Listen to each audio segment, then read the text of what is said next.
No niin, se on Katja kahvikuningatar täällä taas. Kuten huomaatte, meillä on nyt tämä 2 mukillista kahvia täällä pannussa valuneena. Hieman oli vaikeuksia tippalukon kanssa. En tiedä, johtuuko se tästä kahvista vai onko siellä jäänyt poroja jo aikaisemmalta keittokerralta, kun on ollut tippalukko kiinni. No niin, kaadetaanpas nyt tätä kahvia sitten mukiin. Maistetaan, miltä se maistuu. Kaadetaan ihan vähän vaan, kun mä juon mustana, niin ei suu pala.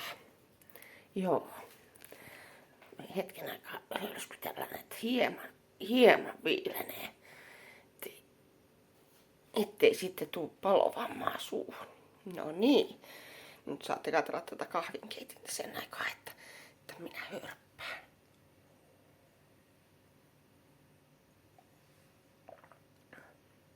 Joo.